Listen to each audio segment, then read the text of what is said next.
How we doing, everyone? I know I haven't posted a video in a few weeks, and things have been real emotional for me recently. Not just opening the school, making sure that we're back to growing the way we're supposed to, and then also just everything going on in the world right now. And I've been very tempted to talk about those things, and I decided to step back for a minute because I want to keep this about a Jiu-Jitsu channel. I don't want it to become something you didn't subscribe for, and I want it to be a place where you can come and feel happy that you're listening, and keep all those other emotions. And yeah, it's important to know those things, but you get enough of that everywhere else. So I just wanted to keep this all about Jiu-Jitsu, and I had the feeling that if I made a video earlier than this, it would probably have been about other things that are going on, and that's not why I think you come here. So I hope you can forgive me for taking a couple weeks off and just focusing on my school and my own emotions and mental state while we figure this all out.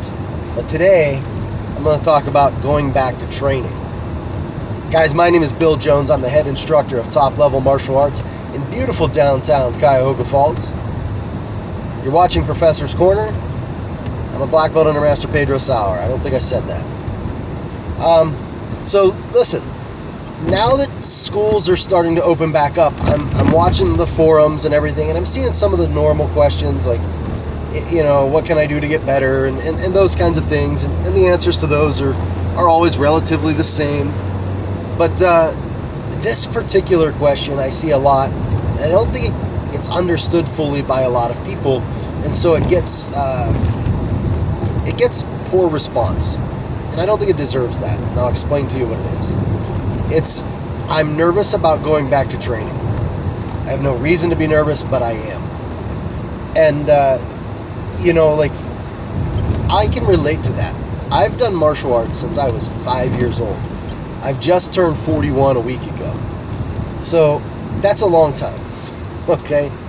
And I remember when I was 22, 23, I think about that age, I was going back into Taekwondo. I had just earned my black belt in Kung Fu, or my second degree black belt in Kung Fu, and decided I wanted to take Taekwondo again so that I could earn my black belt in that. And I started back, no, it must have been earlier than 22, because anyway, it doesn't matter. The point is, I had started back, almost immediately earned like 2 belts. They skipped me up a couple belts, because I was already pretty decent. It was really just, in a lot of ways, a matter of learning their forms more than anything.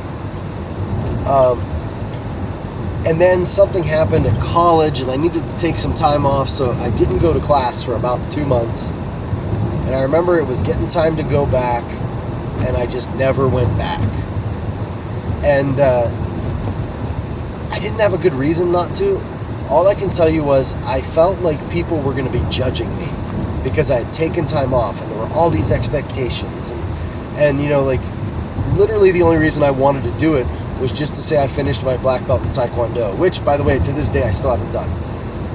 Which is funny because we make fun of Taekwondo, and I'm not saying it deserves it. I'm just saying that it generally gets made fun of as like the easiest black belt to earn. I've earned it in Brazilian Jiu-Jitsu, where it's the hardest. Shotokan Karate, Pukulan, Aiki Jiu-Jitsu, and never Taekwondo. So funny little aside there. But anyway, I had this feeling like I wanted to go back, I wanted to train, but it's like I was worried about what everybody else would think. I was, I don't know, I was worried, would I be welcome anymore? The people I was training with at the time, would they still be there? And I was making up all these excuses in my head. And in the end, that's what it is. You get nervous about going back because you got out of the habit. The same thing happens with workouts.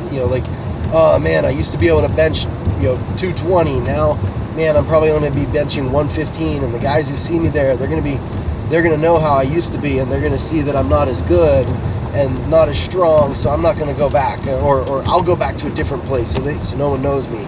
And then you just never get around to doing it. And all I can tell you is this. This is the only thing I know for sure. Once you go back, you'll feel a lot better.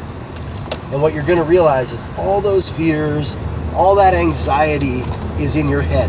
You're the one thinking those things. I remember I was in counseling one time and I was talking about why I wasn't doing certain things and why I wasn't asking for certain things. And the end, what I kept saying is, well, they'll say no.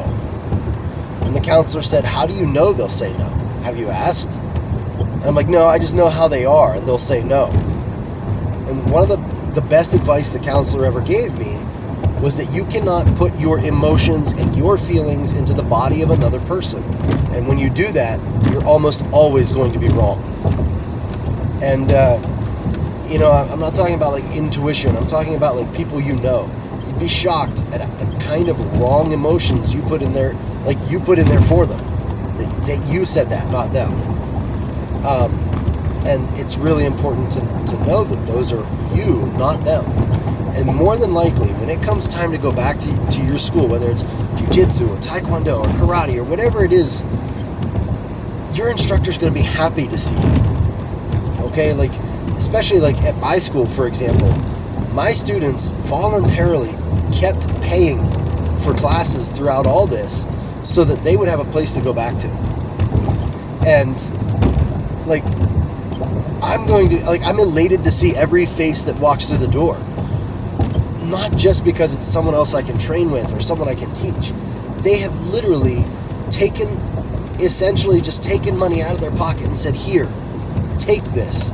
Like, that's how I feel. Like, I've never had to do that in my life. And for the first time, I had to depend on other people. And they were there for me. So all I know is when my students need me, I'm going to be there for them too. And I have a feeling all instructors out there probably feel the same way. They're going to be there for you, and they're going to be happy to see you.